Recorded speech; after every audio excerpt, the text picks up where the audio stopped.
कि आज देश में लोकतंत्र को दबाने का प्रयास हो रहा है। जो भी आवाज़, जो जनता की आवाज़, जो जनता के सवालों को अगर उठाने का काम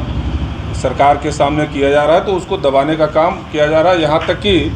जब देश के अंदर सबसे बड़े नेता विपक्ष के नौजवानों, किसानों, मजदूरों की जो आवाज़ आदरणीय राहुल गांधी जी ने जब संसद के अंदर देश में जो हिंडनबर्ग की एक रिपोर्ट आई और उसमें भारत के अडानी ग्रुप का शेयर बड़ी तेज़ी से शेयर गिरा और देश की जो पूंजी थी जब उस पर खतरा हुआ तो उन्होंने सदन के अंदर जब सवाल किया कि मोदी जी का अडानी से रिश्ता क्या है, कौन से लोग थे जो 20,000 करोड़ रुपया जो अडानी की कंपनी को दिया और किसके इशारे पर दिया। तो जब इन सब सवालों को आदरणीय राहुल गांधी जी उठाने का काम किया तो उनकी आवाज़ को दबाने के लिए उनको न सिर्फ डिस्क्वालीफाई किया गया बल्कि पूरी तौर पर कांग्रेस पार्टी की जो आवाज़ है उसको दबाने का काम भारत की सरकार, एक तानाशाह हुकूमत, अहंकारी सरकार करने का काम कर रही है। और इसलिए चूँकि इस देश का जो प्रजातंत्र है, इस देश का जो लोकतंत्र है, इस देश की आज़ादी से लेकर के लोकतंत्र को बनाने में कांग्रेस पार्टी के लोगों की कुर्बानियाँ रही हैं। कांग्रेस पार्टी ने असंख्य कुर्बानियों को दे करके इस देश के लोकतंत्र को और इस देश के निर्माण में अपनी भूमिका को निर्वहन करने का काम किया है। तो जब आज देश के अंदर एक ऐसी हुकूमत है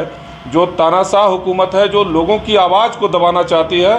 और पूंजीपतियों के इशारे पर जो कुछ देश के किसानों, नौजवानों के हक और अधिकार को मार करके अपने कुछ पूंजीपति मित्रों की मदद करना चाहती है, तो जब राहुल गांधी जी आवाज़ उठाते हैं, कांग्रेस पार्टी आवाज़ उठाती है और विपक्ष के दूसरे लोग जब आवाज़ उठाते हैं तो उस आवाज़ को दबाने का काम करती है। कांग्रेस का कार्यकर्ता इसे बर्दाश्त नहीं करेगा। कांग्रेस का कार्यकर्ता इसे सदन से लेकर सड़क तक लड़ने का काम करेगा। आप उस राहुल गांधी जी की सदस्यता को समाप्त करते हैं और उनके ऊपर आरोप लगाते हैं जिनके परिवार ने इस देश के लिए कुर्बानियाँ दी, इस देश की एकता अखंडता के लिए कुर्बानी दी, जिनके पिताजी की शहादत इस देश की एकता और अखंडता के लिए हुई, जिसकी दादी ने इस देश की एकता को बनाए रखने के लिए अपनी कुर्बानी दे दिया और जिस परिवार ने अपना सर्वस्व न्यौछावर देश की आज़ादी की लड़ाई से लेकर के देश को बनाने के लिए किया, उस राहुल गांधी जी की आवाज़ को दबाने के लिए